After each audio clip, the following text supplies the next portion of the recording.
In the name of the Father, and of the Son, and of the Holy Spirit. Amen. Please be seated.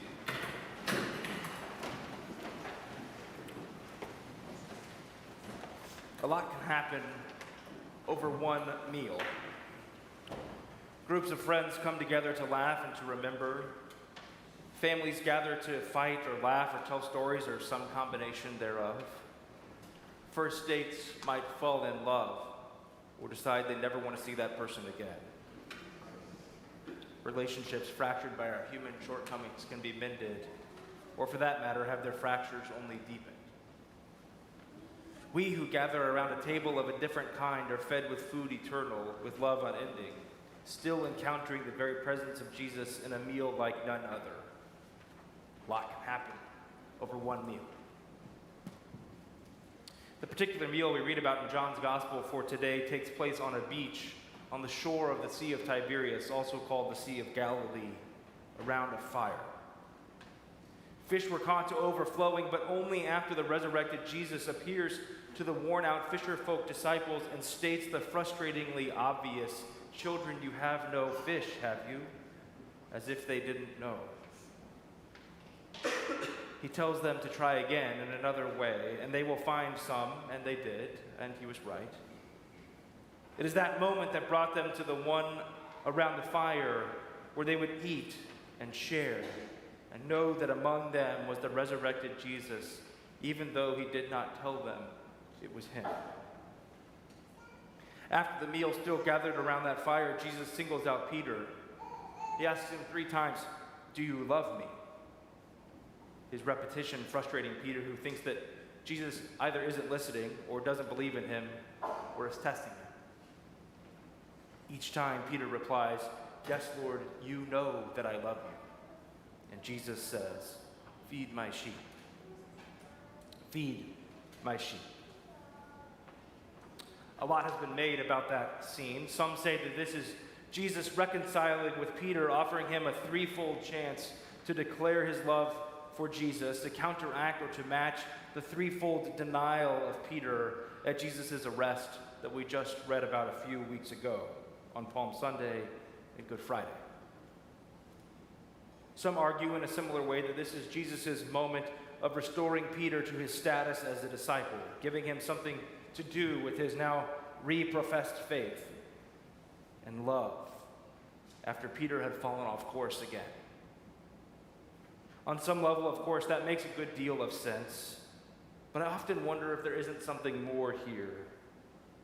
Though Peter is known for being brash and impulsive, cutting off the ear of the slave at that same passion story, jumping into the sea fully clothed, in fact, putting on clothes in order to jump into the sea, Jesus never says, "I forgive you," nor does Peter even ask for it.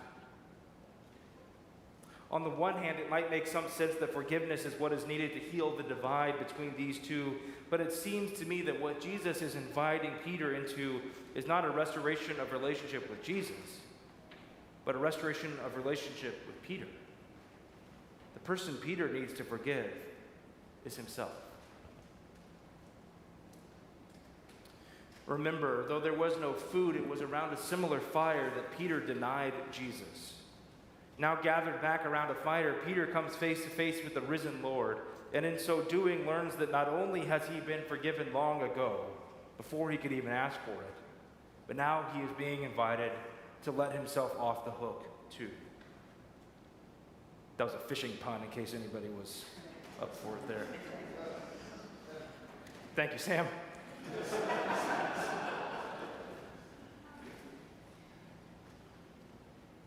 Now, Jesus needs Peter to be the disciple he has been called to be, the disciple Peter has been made to be, even who Jesus needs him to be.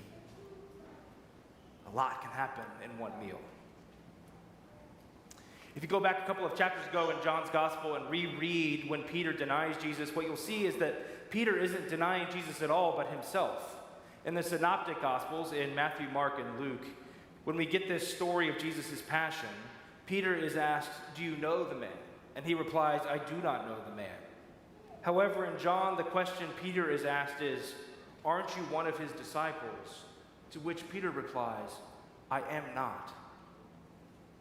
The question is one of identity, of who he is, not what he does. The question at the center of this meeting around the fire for today is about who Peter is and who Jesus wants him to be, who Jesus is inviting him to be. It is this nuance that shapes this entire story. For in this we see that Jesus' threefold "do you love me" isn't a shame-filled, blameful, rub Peter's nose in it kind of Jesus, nor is it Jesus' attempt to trick Peter into saying the wrong thing. None of that. Rather, Jesus is reminding Peter of who Jesus needs him to be. He is reminding Peter of who Jesus has called him to be. In the end, Jesus is reminding Peter of who he is, and that is enough, that he is enough to enact and enable the nourishing work Jesus needs him to be about as Jesus' disciple. You know, denying who we are, what our identity is something we can grow to be pretty good at. Sometimes we think it's for self-protection, sometimes because we don't quite trust those around us, other times because there's just a feeling in our gut that says we just don't quite feel safe enough to claim it. But other times it's because we carry that voice within us that just can't quite believe that we are really worth it, that God really does love us, that we really are cherished and loved by others and by ourselves, that we bear gifts this world needs too. As one writer puts it, we deny who we are because we worry we won't meet expectations. We deny who we are because we are afraid to disappoint. We deny who we are because we could be judged, even rejected for that truth. We deny who we are because we do not believe that we will be liked for who we truly are, or that we will be loved for who we truly are. I remember when I was making my way through the ordination process, I was forced to do a lot of writing and talking about my own gifts, that which God has given to me, to all of us, to serve God's people best, to build up God's kingdom on earth as it is in heaven. I use that word forced on purpose, because for me it was a seriously challenging bit of work. I really struggled to claim that there were things I was good at, things this world that needed from me, things God has and has given me to use in this world, and to name them, to claim them. It was a genuinely deep challenge that I still struggle with. One of the priests who was accompanying me on this process, she said to me, "You know, Stephen, to deny who you are is to deny that God is moving in your life." It was a startling and stark reflection back to me, and so when I faced one of those big interviews in that process, asked about what I believed to be my own strengths and gifts for ministry, I still remember that day taking a gigantic, deep breath and getting through it as quickly as possible. I like to think that my discomfort was found in genuine humility, but I think it is more accurate to say it was found in my own worries about being enough, about not meeting expectations, even about being right or being true. That worry accompanies me and us in so many ways and places and experiences of our lives. Maybe you know what it feels like too. I wonder if deep down, when Peter denied that he was one of Jesus' disciples, if it was less about fear of what would happen to him and more about not being able to believe that Jesus would really call him, that Jesus would really want him. Peter knows himself. He knows that he has messed it up as much as he has gotten it right. And I wonder if you have felt the same, that you don't measure up, that you surely couldn't do it, that Jesus really hasn't called you, has he? What Jesus is inviting Peter to in the meal of grilled fish around a campfire on the shore of a big lake is to set all of that down. All of the worries about what he has done to mess it up, all of the fear that he isn't worth what Jesus has promised him, all of the shame that has convinced him that he doesn't measure up, set it all down, Jesus says. And in so doing, he reminds Peter, I believe in you, I know who you are, and I love you, and you are exactly the disciple that I need and that this world needs. Set all of your worries and hang-ups and fears down, Jesus says, because all that matters now is that you do this. Feed my sheep. Nourish the world with the riches of God's abundant grace. Sustain the world with the overflowing love that can only be found in God. Help the world to draw what it needs to live from the source of all that is. And so too does Jesus say the same to us. We who still gather to share a meal with the risen Jesus, who, like those fishers on the beach that day, cannot see him, and yet we know he is here. A lot can happen in one meal. A lot can happen in this meal at this table.